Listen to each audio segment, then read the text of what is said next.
Well, welcome to today's Beyond JMS webinar. For those who don't know me, I'm Temple Northup. I'm the director of the School of Journalism and Media Studies here at SDSU, and I am super excited about our conversation today with Angela LaChica.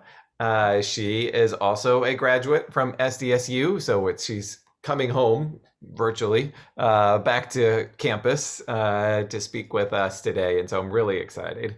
So Angela is a 25-year veteran of the sports industry, having consulted to major sports properties, top professional athletes, and leading nonprofit organizations. Her clients have included such little brands like the NFL, NBA, MLB, ESPN, Nike, Adidas, and many more. And she has a wide-ranging expertise, including social justice advocacy and training, development and execution of strategic national marketing and media campaigns, and special event planning and management. Her social impact projects often leverage her expertise across all of those platforms. Angela achieved national recognition in 2016 as one of the lead negotiators behind the scenes for the NFL's $89 million multi-year commitment to social justice initiatives. She now provides ongoing guidance to the NFL's top management and partners on the strategic implementation of those initiatives. In addition to leading LaChica Sports and Entertainment, she also serves as managing director for the Players Coalition, a nonprofit task force of current and former NFL players working to influence social change and directly impact communities through 5 key areas of engagement: activism, awareness building, community benefit, events, education, and grant making. So this is going to be a great conversation. We'll cover all those things, starting here in a moment with their experience. So of course, we want this to be interactive. So at any time, you can drop a question in the Q&A. You can drop comments or questions in the chat. I'll be watching that the whole time. So if any questions appear, I'll be able to interrupt what we were talking about to answer your questions. So please, feel free to jump in. We'd love to hear your thoughts. And I'd like to start with our questions talking about LaChica Sports. LaChica Sports was founded in 2007. And so, Angela, if you could tell us a little bit about what LaChica Sports is, what you do, and then the process of launching this, from the ground up, and how you've been successful and able to still operate, 14 or so years later. Thank you. Before I get started, I do want to say thank you. And thank you to you, Temple. There's a lot of work to do these behind the scenes. And I'm sure your students are really proud to be a part of this program. And so thank you for what you're doing. It's really important and we appreciate it. But thank you all. I'm very excited to be here at my alumni. So LaChica Sports, like Temple said, was founded in 2007. And it really started, I've been working in sports my whole career, but the whole time I knew I wanted to own my own company one day. I didn't know what that necessarily looked like, but I knew that I wanted to combine my passion for giving back in the community and working with sports and athletes. And so I was fortunate in 2007 to have had my first official client in LeBron James, which really forced me to make this legitimate, get a business license, get a real email address, and kind of threw me into what now 14 years later is, I feel, a really successful sport management firm. Our work is all just that. We advise professional athletes, brands, and leagues on how they can best make their impact on their communities, communicate that message through media and different platforms, and making sure that we have some sustainability and some real strong calls to action behind the work, just going beyond some of the awareness building. Awesome. And one of the things that I want to draw attention to is when I go onto the website, it says that you are a woman-led strategic marketing, media, and public relations firm. And so I was curious, why was it important to you to really put that part, that woman-led, as part of what you first encounter when you come to the website? That's a good question. I think the most important thing is because it speaks to who I am as a person, which then translates into how our organization approaches everything. Particularly being in the sport and entertainment industry, it is typically male dominated, which we know. But I want everyone to know that that's where I stand, that I support women in this industry, and that I not only am vocal about it, but I put my money where my mouth is, and I make sure that I bring those people into the fold. And it really started, there's a tie back to San Diego State, my time back there. I was working for the men's basketball team at the time, and I was there the year before Coach Steve Fisher, so a long, long time ago. And my second year, Coach Fisher came in and took over the team and sat me down and said he wanted nothing to do with a girl. He sat me down in his office. He said, I cannot hire you. I cannot have a girl around this program. So I was told I couldn't have this job in sports because of me being a female. And I begged him. I said, please, please, please, coach, I want to make this my career. I'm not going to date the players. I'm taking this professionally. Please, please, please give me a chance. And he gave me a chance. And that faith in me back in 1999 really changed the course of my career. He could have said no and been done with me, but he said yes. And that opened up a world and opportunities and experience that I still use to this day. I am forever grateful for him. He knows that. He jokes about it now, saying that, it was the best decision. I was the best recruit he ever had, but looking back then and knowing there was no women doing what I was doing at the time, and knowing that I needed to do my part and be that person who I needed as a young female coming up in the industry is really also what drives my passion in being women-led. Awesome. And so, that was 1999. No women doing it. Things have changed some, but I'm curious now, as a woman who's working in sports and PR, do you still feel like there are barriers to success for women to gain entry in this or other sports related jobs? And have you felt at times, like if I were a man, I wouldn't be treated this way, or this wouldn't be a question, or something like that coming towards me? I think that I don't know about the barriers. I try to look at it in a way that I feel like it's on me to create a community of women in our industry who we can rely on. I have a few very close colleagues. One I think joined here today, who I consider a work sister, and we look out for each other. So we know when there's opportunities that pop up that we feel would be a good fit, we're happy to share that or pass their name along. And I think that's how I've just focused on that potential female barrier part, because you need each other to rely on and to look out for one another and to speak up for you. And then going back to your second question, I think that's really interesting because I don't know that I've thought, there's certainly been times I've thought, men wouldn't be spoken to like this, or dismissed, but I had a really important epiphany, if I could share that with you all.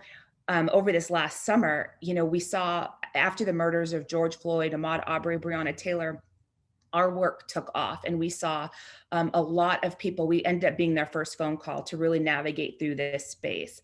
And there were teams who would just, who wouldn't talk to us for years, and then they're blowing up my cell phone. But I remember sitting on a call with a very big brand, like a multi-million-dollar brand, and they wanted to get wanted to get involved with activism and do their part. And I was trying to explain to them a program that we were doing. And I was on the call. It was himself and another male assistant or subordinate, and then myself and one of my teammates. And I was explaining this very easy program, and he asked me a question that I wasn't explaining right. So I explained it to him differently. This went on for 10 minutes. And I finally sent a text to one of the girls I work with, and I said, am I just not explaining it? Like, how, this doesn't seem hard to me. She goes, no, you're explaining it perfectly. I don't think he gets it. And it was like, when they say your life flashes before your eyes, I felt like my professional career flashed before my eyes. All of a sudden, I realized all those times I've been in meetings with men, or been at the table, or been on conference calls thinking I was the one who didn't know what was going on, or everyone else was smarter than me and I need to be quiet, when really he didn't understand what was going on. And it was like, if I could have taught my younger self that lesson years ago, I would have saved years of anxiety and that feeling of imposter syndrome. So it was just a really good epiphany for me, because now in those last 6 months, I've just been able to stop questioning myself and believe in my experience and my expertise and my decision making. So I think that's been like the biggest lesson learned over my entire career. That's really great. Because I was thinking um, when I was writing that question just a week or two ago, I think it was the Arizona women's basketball coach who was caught swearing on camera. And there was this outrage of, that's not dignified to be swearing, that she was talking to her teammates after they had won this game. But then there was also a lot of people saying, have we ever told a male coach not to swear? So that's where I was thinking, there are these dynamics where the women and men are somehow held to different standards. Right. Yeah. And you see that a lot with working moms, especially my team. We're all moms of little ones. I think the oldest is like 4 years old right now. And so there's 7 or 8 little babies, and people are nursing or having to take care of that, even when we were, pre-COVID, and we would be traveling. And we've been fortunate to the clients that we work with are just good people. And so nobody is making us feel bad, but it is still awkward, if I could say it for the group, bringing your breast pump into the NFL building and needing to step aside. And, it's just the reality. And I think we need to get more comfortable able to talking about that, because I know that there's females on this call who are going to personally have to struggle with that. And that shouldn't be the case. You should know that this is who we are, and it only makes it better when everyone embraces that around you. So sorry for going there, Temple. That's okay. No, it's important. I agree. And so shifting gears slightly, so LaChica Sports, it works at this intersection of community impact, strategic marketing, and PR. And so I was curious in terms of, as you develop that focus, why or how community impact in particular became something that was so central to what you do. I think it was because of who I am and how I was raised, being able to recognize resources that maybe we have and that others don't always have that resource. Both of my parents were very philanthropic and believed in helping everyone they could. So I think it just stemmed from that natural urge to give back and to help people. And the fact that now I get to do that vicariously through athletes with such big platforms, and I get to meet people and those impacted citizens and see the change and see the impact that it's having on them, is just incredibly rewarding. I never ever feel like I'm working. We're just so fortunate to be at that intersection right now, particularly when it comes to activism. We're really on the forefront. And I'm just so honored and grateful to be in the position I'm in. Yeah, and so one of the things you've worked a lot with, or one of the groups, is the NFL. As I mentioned in your introduction, you achieved this national recognition in 2016 as one of the lead negotiators behind the scenes for the NFL's $89 million multi-year commitment to social justice initiatives.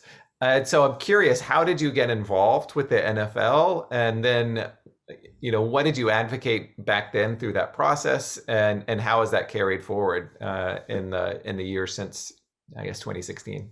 Yeah, sure. I got involved because of one of my current clients, Anquan Bolden.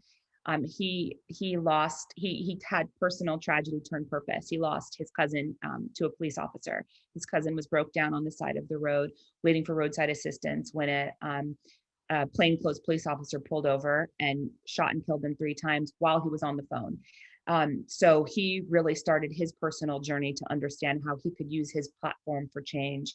And that was back in 2015.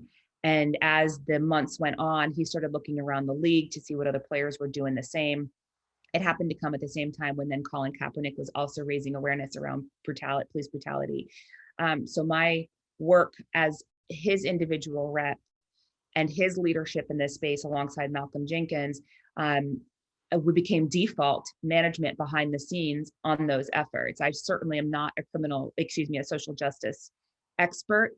I think I've learned a ton, and I learned how to surround myself with the right groups. But being in that position then, as they were talking with the league and outlining to the NFL how they needed to respond to this, what they needed to do to really take some concrete actionable items, which 4 years ago, 5 years ago now was not popular, so they really struggled with that.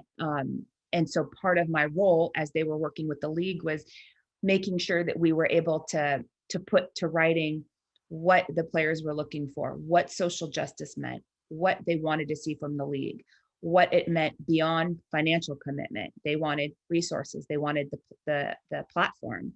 And so really just kind of putting pen to paper with that and constructing that in a way that was going to be something that we knew we could carry out. We knew it was going to be the biggest social justice commitment ever by anyone. And so it was a really, big moment. But we learned a lot. And because of that experience, I just happened to be representing Anquan Bolden. And because of that, now it's evolved into now my company is the management group for Players Coalition as they've formalized. We help manage a lot of other athletes who have different areas of interest, whether it's trafficking, food insecurities, mental health. We've just really become this go-to management group, which I'm really proud of. Awesome. And I want to follow up there, but I also like to give people credit when they ask a question. So first, just a couple of follow-up questions to what you've already said. Chris just wanted to have a little clarifying, I think. Did you start working at SDSU before Fisher came or once he came? I was there in 1998 before Fisher was there. So I was there with Coach Fred Trinkle. And the team was not doing good, but I was the team manager then and was around for some really bad days.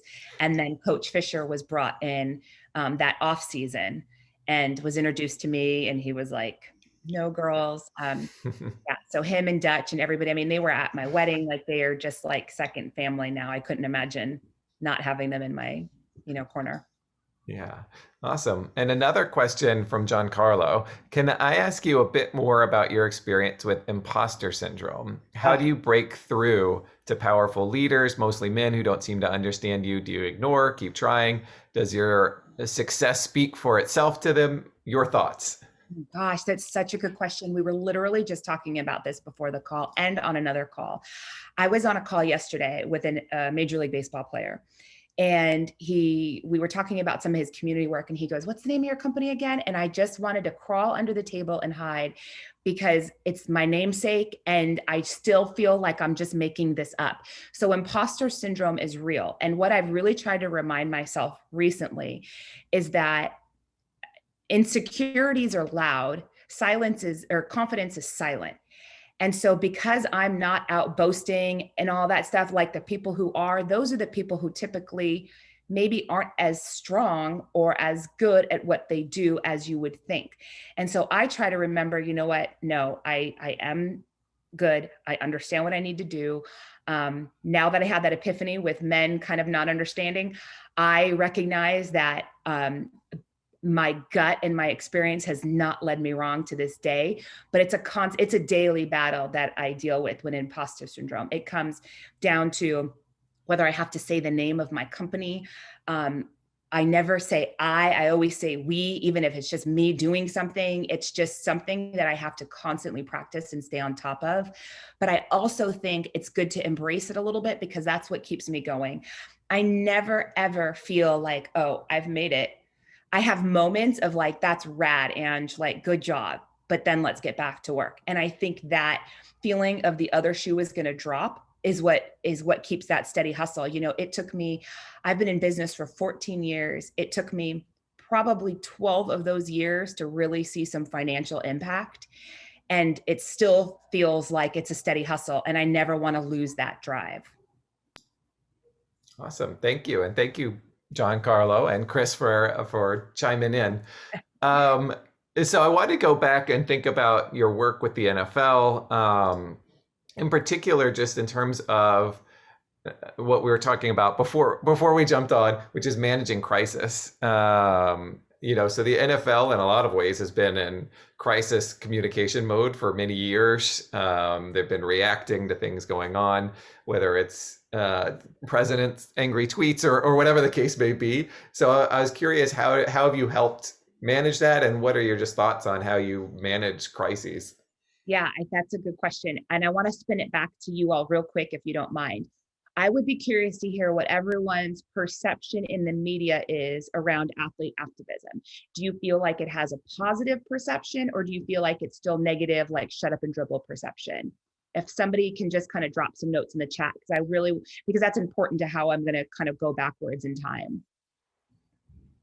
Yeah, so anybody could just drop in chat. What are those perceptions Or Temple, if you have in your thoughts. view? Yeah. Yeah, I mean, I always have thoughts, but we'll see if anybody is brave Well, enough to to put their thoughts right in or wrong the. answer, because it's all about media and framing. There's no right or wrong answer, and it's not necessarily. Oh, I thought we had something. Yeah, it's not necessarily, like I said, there's no right or wrong. Yeah, I mean, I see a lot of the just you're an athlete, you should stick to playing sports, and you don't need to comment, on whatever the issue may be. There we Yeah. go. Chris is Oh, brave. Thank you, Chris. He has mixed responses. Younger ages more open to it. Older in generations I interact with are not. So that's interesting observation, is that that's a sort of great generational observation. differences. That's a great observation. Thank you, Chris, for dropping that in.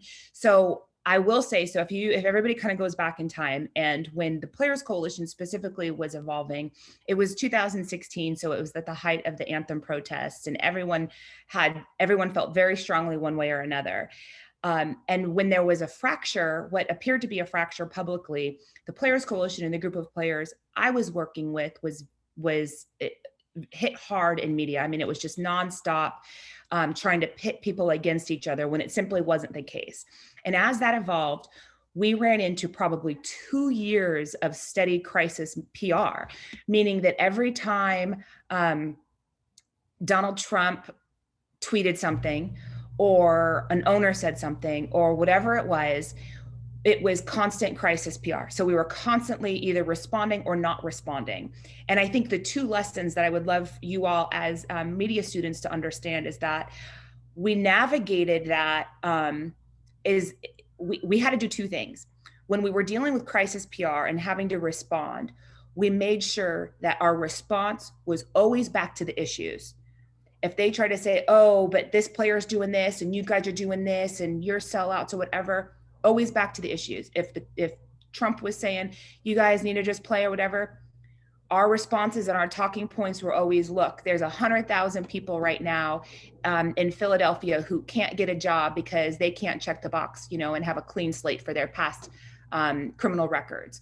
Or there's 400,000 people right now in Florida who can't vote because of, XYZ. We always made sure that we quantified it and brought it back to the issues. That way, you take the gun out of their hands, right? There's nothing they can say back to that. And it keeps you out of the drama, because the last thing you want to do is get baited into this. And that goes to anything you do. You all could be pursuing media for a brand or for a nonprofit, and that crisis PR, that is always going to be the core of how you're going to navigate through that. And the second thing we did is that we realized that the media gets news from news, right? So one headline will go out there and then the media is picking it up. You see Bleacher Report, you see Yahoo Sports, you see everybody picking up the same thing, and then it's so wild and out of control.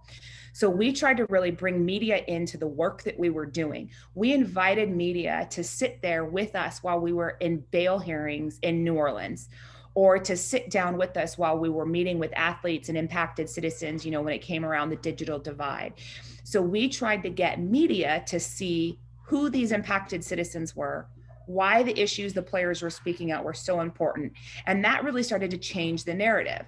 Then you had media. I mean, I would have writers from USA Today or Sports Illustrated text me when they saw a bill pass, because they sat in on a meeting with us and they understood why that was important now. And that really changed the game, because now it's kind of shifting away from should they kneel, should they not, but here's the work that they're doing, and here's the wins that they have, and here's why that's important. Yeah, and so you've mentioned the Players Coalition. So let's talk a little bit more about that. As background, a little bit of background, which I mentioned in your introduction. It's a nonprofit task force of current and former NFL players working to influence social change. And they've got these 5 areas: activism, awareness building, community benefit, events, education, and grant making. And so can you how did you get involved specifically with them? And I know you've spoken to some of it right now in terms of like going to courtrooms and things like that. But what are some of those the tactics you've been using in order to affect those 5 areas of concentration? Sure. So our role as management really tried to create infrastructure for this player-led organization that was going to have sustainability and quantifiable impact around social justice issues. So to back up, they identified 4 key pillars that they operate on: criminal justice reform, police community relations, education, and then economic advancement. And within each of those pillars, we have very specific guiding objectives that we find different legislative issues or activations where we plug the players right into it, and they really maximize that impact while minimizing their time. Since we started with 5 NFL players back in 2016, I think our first trip to DC had 5 players. As I sit here today, we have representation in 10 different sports leagues, and we have touch points with almost 1,000 current and former athletes, which is crazy. And what that does now is, for instance, we've been working in Ohio to end juvenile life without parole. And people fall on different sides of the issue, but the core of the guys that we work with obviously will get behind a lot of these pieces of legislation that tend to be systemically racist. So with that, now we have such a broad group. Now we have a WNBA player, we have an MSL player, we have an NFL player and an MLB player, all coming together in a consolidated effort who have ties to Ohio, for instance, who are advocating for this, who are submitting written testimony. And there's been that individual approach with the players, which has been really successful. And then there's been 2 other areas. We also help now navigate those conversations with the leagues. So we have something as simple as a leaders group chat, and there's probably 18 different professional athletes from all 10 different leagues. And we're all in a group chat, and it will be something like over this summer, it's like, hey, you have the MSL players saying, hey, what are you guys doing for the anthem this weekend? Our league is doing this. And then you have WNBA chiming in, they say, we're going to do this. And then the NBA person chimes in, and they're starting to share best practices on how they navigate through those conversations with the league, since we have all the experience with the NFL. And then I think the last part of that is then stepping in on the front office side. We find ourselves, we just had a meeting with a team yesterday, just helping them outline what their social justice efforts can look like for the season. So it's been a kind of a 3-prong approach. And we're just, again, it's like that's where imposter syndrome comes back. I can't believe that people are calling me and asking me for my opinion or what I think is best, and then listening to that. But we're just in such a fortunate position, and I need to embrace everything I've learned over these last 4 or 5 years and the position I am in, to where I am able to pick up the phone and have some pretty powerful conversations. And in these last few years, I'm just curious, are there certain things you've worked on that you're like most excited or most proud of, where you really see, the results of the work of you and the players, coming to fruition? Yeah, so many. I think one of the most ones that I'm proud of is in 2018, we worked with Anquan Bolden, Coach Stan Van Gundy, who's with the Pelicans now. I think Quentin Richardson, Grant Hill may have been a part of it. But we worked around Amendment 4 in Florida, which we campaigned for, and it helped restore 1.7 million citizens their right to vote. And when you take a step back in Florida, very little things are considered felonies in Florida because, again, it's skewed to a racist system, frankly. So people were being, charged with felonies, whether it was a minor drug possession or a nonviolent offense. And so those people then were able to have their right to vote restored. And we held a voter restoration workshop in South Florida right after that. And I sat and watched a man who was 44 years old shaking as he took his ID out of his wallet, because he was sitting there getting registered to vote for the first time in his life. And he had done something stupid when he was 19. He had like weed when he was 19 years old, charged with a felony, and locked up, and was released, and then you should have your right to vote. Again, wherever you fall on the political side of things, there's just some basic human rights. so that being able to end juvenile life without parole in Ohio, we helped pass the Racial Justice Act here in California. We had baseball players on that one. We had a UFC fighter. We had some NFL players, and that just offered people who were convicted of anything that had potentially racial bias from police officers in the reports. It gave them an opportunity to have a second look. Not that they were going to be released, but at least a second look when there was some racial bias in there. And then a lot around the digital divide. We've given over $1 million to schools around the country, all player led, helping with connectivity issues with people or with students, making sure they had devices in their hands, just a lot of really, really, really cool, important work that I get to live vicariously through again. Yeah, and you mentioned you started with just a handful of athletes. You've now grown to all the leagues, like 1,000 or however many athletes. And I'm curious how much of the strategy, or how much of the growth, I mean, has been players just finding out and reaching out to you or reaching out to their friends and saying, I want to get involved, versus has there been some strategy where it's like, well, we don't have anybody who's in boxing or ultimate fighting, and that would be a good group to get. So are there players that, or fighters or athletes who maybe we should reach out to? Oh, that's another good question. A lot of it was word of mouth. And again, if you remember back in 2017, 2016, it wasn't popular. You know, it was different groups doing it, but everyone was in it for the same cause. So it was just really interesting. And then now, after years of just not trying to insert ourselves, but saying, hey, we're a resource if you ever need, whether it was, sending a DM to one of the reps or sending a DM to a player directly or calling a team and saying, hey, let me know if you're interested in this.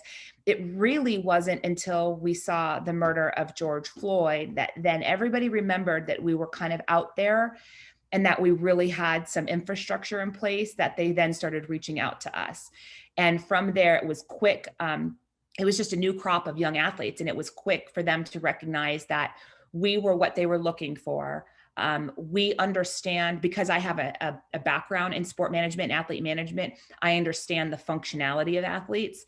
Our whole team does. And so that meant that we were different from just a grassroots organization who doesn't work with athletes, because it's just a very different nuance. So we were able to just kind of plug and play a bunch of them into the work that they were doing, and then creating some autonomy for them. You have MSL players fighting for lack of diversity in their sport. And so each league also had their own league specific initiatives that we helped kind of guide them through. And now we're in a position where people are like, oh my gosh, you need to talk to the Players Coalition, or, hey, have you heard about them? So we just keep fighting the good fight, and we just keep making sure behind the scenes that we are so buttoned up and intentional about everything that we do, and creating an organization, again, that has long-term sustainability, because the issues we're fighting are long-term problems. Yeah, that's amazing. Yeah, this work is so impressive that you've been doing. And so I wanted, you asked the question of what do we think about athletes and activism in terms of how it's portrayed in the media. And so I wanted to think more broadly about that topic a little bit more. Because there are a lot of people who get angry when athletes are political or teams are perceived as being political, but it's not a new phenomenon. Probably the most famous prior to Colin Kaepernick incidents of this was back in 1968, the U.S. Olympics. Tommie Smith, John Carlos raised their fist on the podium, and then they were largely ostracized from the community. And so one of the things I was curious to get your take on is why do you think people feel this urge to tell athletes that they should just stick to dribbling the ball or whatever their sport is? Why don't you think people want them to be able to use their platform? Yeah, I think I don't know, because I don't understand it. I don't feel that way, obviously. But from the people I do speak to who feel that way, the one common thing they continue to say is that they want to go there just as their hobby and to relax. And they think that that's their job, and they shouldn't be able to speak out on their job. But at the end of the day, these are issues, and this is what the NFL players are saying. These are issues that they go home and they have to face every single day. This is something that they grew up with. This is something that impacts their community. I have a client who told me several times that, or who shares the story several times, that him being a player for the New York Jets probably saved his life a handful of times when he was pulled over after a game or whatever that looked like that doesn't turn off for them. And why not allow them to use their platform in a really responsible way, especially those ones who have a call to action behind it. And that's where I think, the Players Coalition really stands out, because we do take it beyond awareness. And it's not just, you have to protest with purpose. So, okay, yes, we see the issues, but what can we do about that? What's that call to action? And I don't know. I have, on the other side of my family, I have people I argue with all the time, but I don't get it. I don't know. Yeah, and Gail threw in the chat, athletes are citizens first. They happen to be citizens with a platform, with communities they represent as examples. Why shouldn't they express themselves? Fans should support their rights, even if they disagree. And she adds, I'm not in the younger demographic, so I'd like to think I'm not particularly unique. So that's a great observation. And to Gail's point, she makes a good point about, using their platforms with that. So, when we were negotiating with the NFL in 2016, again, and those timelines are so important, we knew we were up against a deadline because we knew that the league was going to change its rules for the 2017 season and take the anthem away and make the players stay in the locker room for the anthem, which they used to do. When I first started working in the NFL for the Chargers years ago, we never were on the field for the anthem. So that's been a new thing, which I don't think a lot of people realize. But when we're negotiating, we only had this certain time frame of saying, look, we got to get this done with the league, because they're going to take the platform away next year, and then there's going to be no power play at all. And so it wasn't until the end of November, I think November 30th, that everything was finalized, which is just a few weeks to the end of that season, so it's a really good point she makes. Yeah, and then another sort of follow-up question that I have is, in your sort of observations, does it matter, does a player's race or gender matter how they're treated when they vocalize their opinions? That's a good question. I don't know how to answer that head on the way you're asking, but I can tell you that whenever the players that I work with, they've said that the support of the white player, their white colleagues, is equally, if not more important sometimes. And we speak to that. The very first trip we went to Washington, D.C., there was 5 players, and one of them was a white player, Josh McGowan. And he knew that his voice carried some different meaning in those rooms, unfortunately. And the players, his teammates knew that too, or his colleagues knew that too. And so you hear a lot of them say that support it looks different when you have consolidated support and everybody coming together. I don't know how the reaction would be, whether it's a female. I don't know how they've faced that head on. We spent so much of our time on the other side of it. But I do. One of the things that Josh said, actually to ESPN on that trip, when he was being interviewed, he said, they asked him why he was going to be on that trip today. And he said that he said something I will never forget. He said his conversations with his children when he left to come to DC were very different than what his colleagues' conversations probably were like. He can kiss them goodbye and not worry about anything. And that not everyone has that privilege or that luxury. When Ahmaud Arbery was killed, I recognized that my husband leaves the house and I don't think twice. I don't worry. That's privilege, and not everyone has that. And so the more people you can have to support any issue, I think is always good. Yeah, those are great observations. Yeah, and I've thought, I'm a big women's soccer fan, and so people like Megan Rapinoe have been very vocal on a lot of issues. And in my observation, the women's sports often are at least a few steps ahead of the men's sports in their activism. I don't know if you've shared that observation as well. I have shared that observation. We're fortunate to work really closely with like Crystal Dunn and Midge Pearson and like those group of girls, Natasha Cloud on the WNBA. They're just amazing. But But we've found, I think it kind of goes back to the original conversation we had at the top of this video, was about women in community. I think women tend to understand kind of that community and collaboration a little bit better, and understand the compromise, because it was hard for a lot of these individual groups to figure out what their purpose was going to be. And then you saw the women kind of rally a little bit quicker. So I don't know if that's just a human nature thing, or what that is, but that's been my experience. Yeah, and Gail makes an observation too of, doesn't it depend in part on the demographics of the audience? The who's watching the sports. A NASCAR versus women's soccer are probably two different groups of people, and maybe that will influence their reactions to different political messages. That's interesting. I never thought about that way. So another thing, you've been advising or an organization like the NFL. And so I was curious your take. Just in the past week or so, the MLB decided to pull the All-Star game from Atlanta because of the restricted voting legislation that was passed there.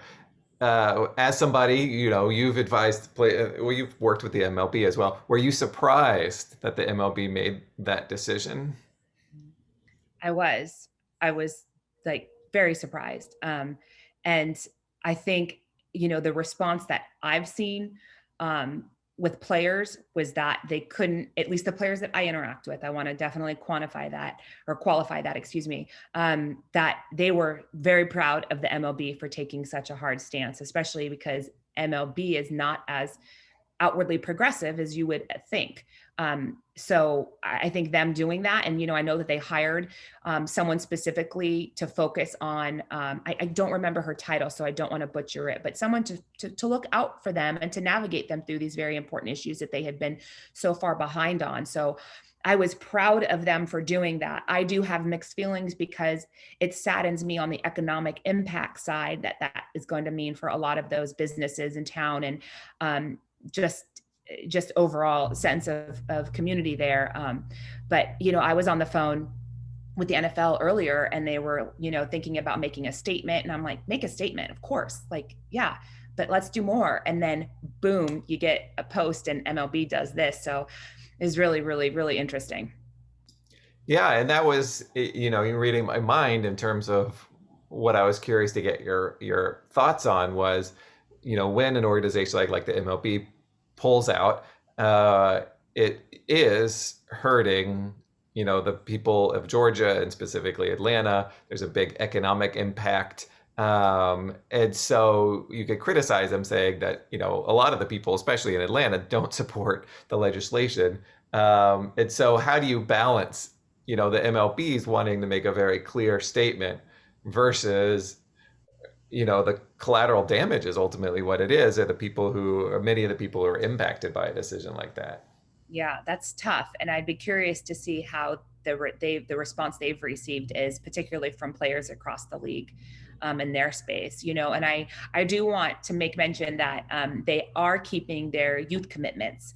So every All-Star, they have a bunch of youth programming that they bring into towns, working with the Little Leagues and the YMCAs and all of those grassroots organizations.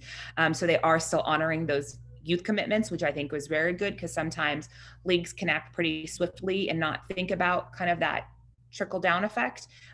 So there's that. But yeah, I feel strongly both ways, my heart bleeds both ways for that. Yeah. And then another thing that I've often heard or seen criticisms of moves when the NFL makes statements or gets into politicals is that they're just trying to pander to specific groups. And so as somebody who helps craft messages, help be a strong advocate, how do you think organizations or the individual athletes demonstrate, that there's an actual commitment to social justice versus, well, I'm just doing this because we feel we're supposed to? I'm glad you asked that, because I see a lot of the good, and I work with a lot of the people who really understand the issues of the NFL and are doing their best. So as Anquan Bolden likes to say, there's the NFL and then there's the NFL.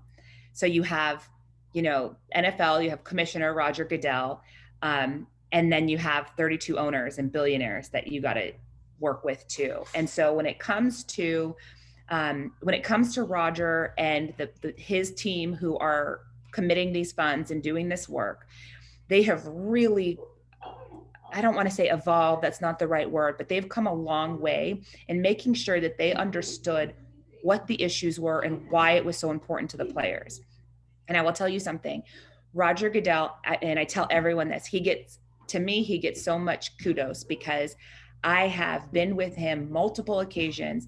I have sat next to him in a courtroom in New Orleans on a Tuesday morning while we sat to get him to understand the cash bail system and to get him to see the people, to see that a white man was walking up there and maybe got a $500 bail, and that a black man with a same charge, maybe less of a charge, got $5,000 bail, and to understand the racial discrepancies. I sat there with him.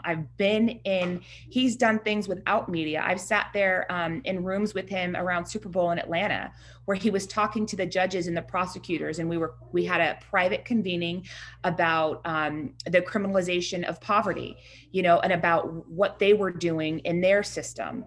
He has shown up so many times when there has not been cameras around, and he gets it now. He understands that it's not permission, it's support. And this is what support looks like. They also, and I tell them this, they rely on us a lot to identify who the social justice grant recipients are. And because they lean so much on us, and we're, again, a very fortunate situation, we're able to put some pretty progressive groups in there. So if you look at who they're funding and what those groups are doing, you see some really, really gnarly work. You have a group like Alabama Appleseed who's fighting mass incarceration in Alabama, and the NFL is funding them to do that work. So it's interesting because they also have to speak to a broader audience. And I don't know what the right answer is, for them. I think that they continue to try and they continue to educate themselves and continue to really lean in on those who are doing the work and understand it.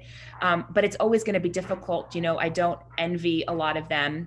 It's kind of like no good deed goes unpunished, and that, of course, is all aside from anything, Colin Kaepernick related. I mean, that's not even my business. I wouldn't even pretend to go there. So I think it's good to kind of qualify that too under what they're doing social justice efforts today. All right, thank you. Gail mentioned also in the comments, one person's pandering is another person's outreach. And then Robin mentioned a parallel from history about using cancel power. Many industries stopped supporting businesses in South Africa to push it to end apartheid, and it helped. So using economic power really got through to leaders' minds. So that's, the power of potentially, organizations like the MLB, changing its location. That's certainly a powerful statement. Yeah, I think that's really good, Robin. And if I had to, I would definitely choose them pulling out over them staying. Definitely, but again, my heart does hurt for some of those small businesses and stuff, but I think Robin hit the nail on the head with that one too. And we just have a few minutes left, so if you want to ask a question, feel free. I know people are often shy in these contexts, but just it needs to be fluid and conversational. Don't just let me talk. Is there anything right now that you're working on that you're most excited about? It could be doesn't have to be, with Players Coalition, with something with LaChica Sports or anything else. Yeah, we're getting ready to really launch what our mental health portfolio starts to look like, bringing in a lot of female athletes for that.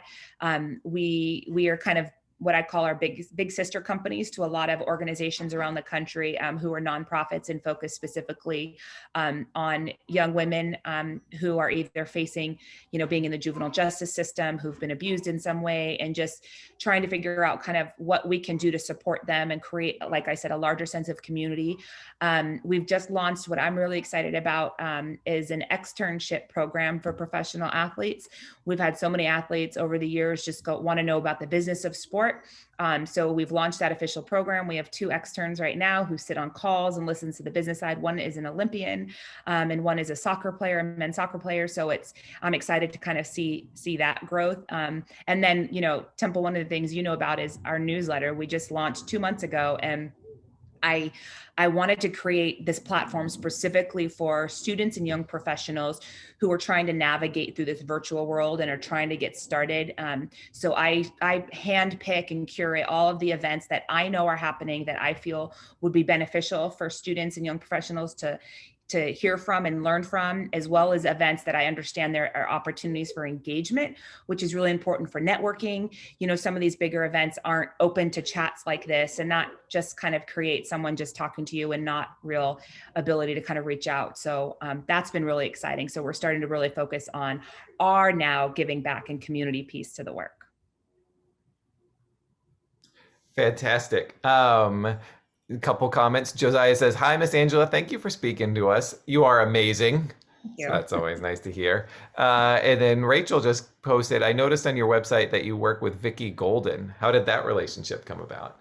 Because Larry Linkogle was a client. Larry Linkogle had founded Metal Militia, and so I was his publicist and rep forever. And he introduced me. He had Vicky on the Metal Militia team. So when she was coming up, I got to do all of her PR and rep. I took her to X Games, and she won a medal. And just SB, she was nominated for an SB, so we got to do the red carpet with her. But she was great.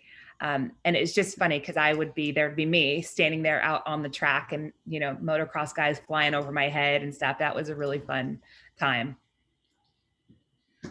Another question is, how do people sign up for the newsletter? Oh, I'll send it to you, Temple. If you I want can include it in a link. Yeah. And we make it, we skew a little bit more like women's leadership on it, but it's all of the events. They're not specifically for women, but you'll always see some type of female quote or something. So again, really trying to stay true to who our brand is, but also recognizing that male champions are crucial to everything that we're doing in this industry. But thank you, Gail. Awesome. I will have signups. We had, yes, I will send that out. Yeah. Yeah. Yeah, and it's a fantastic newsletter. There's so much information in it. So kudos to you for starting that and building it. Thank you. What advice do you have for anyone who's interested in trying to work for organizations that are actually, affecting change? Or how do you advocate, even within an organization, that maybe they should take more of a position on issues? I don't know how to answer that second part. I've been fired. I was fired from a job for speaking up and speaking the truth. So I'm probably not the best person to ask to how to change an organization's mindset. But I think right now, and that's part of like what we address in the newsletter, is that the virtual environment, I hear so many students in particular kind of complain that they don't have opportunities and they're missing out on these things, but I kind of see it differently. I think that right now, so many people are accessible, and so many people are able to come and join these type of things that you wouldn't normally be able to, and that would normally have been in person. And so I think really starting to engage in a genuine level. So reaching out afterwards, say I'm somebody, again, imposter syndrome, send me a LinkedIn and say, I really appreciated your story about when Coach Fisher didn't want you to be a girl. I'm doing this now, would love to stay in touch. Don't ask me for something. Don't, kind of dump all of your stuff on me. Just touch points in a genuine way, and then continue to follow up. I think so many people now, we have short memories. But if you can remember somebody's name, if you remember a little bit of story, I can remember people, and I can say, I'll talk to Temple, say I don't talk to him for 3 years. I'll say, I remember the last time we spoke, your daughter was in 4th grade. Like, how is that going? Oh my gosh, she must be getting big now, or your son. Sorry. You just said a 4th grader. So I don't Daughter, know. yeah, you're right. Okay. You're right. And remembering little things about people. And the good news is that it doesn't take much anymore to separate yourselves and to differentiate yourselves, because not enough people do the really little normal things that like I had to do. So bringing it back to connecting with people one-on-one and being genuine is so important. And I think an easy way to reach out, and just everybody wants to talk about themselves, right? So asking anybody, to set up an informational call, and be prepared with questions, do your research about what they do, and don't, I get on calls sometimes, and I like to do this thing with students, and I'll time how long it takes them to introduce themselves. I was on a call yesterday, and it took 9 minutes for the person to stop talking about them playing golf as a kid and to ask me about myself. And I'm not trying to say I'm anybody important, but you need to remember that professionals hear that all the time. Be different. Say, you know what? My name is Angela LaChica. I'm, interested in pursuing a career in sports. I am so excited to talk to you. If you don't mind, I'd love to just dive right in with some questions I have.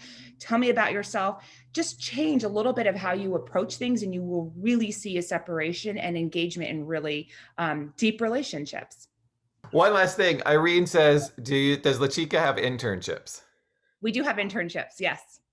All right. So Irene, connect with Angela on LinkedIn or Google and ask her, say, hey, I asked about internships at that webinar. Thanks so much for speaking. That's Yeah, how you make the exactly. introduction. So Angela, thank you so much. This has been so much fun for me. I think probably for everybody. So I really, really appreciate you taking the time out of your day to speak with me.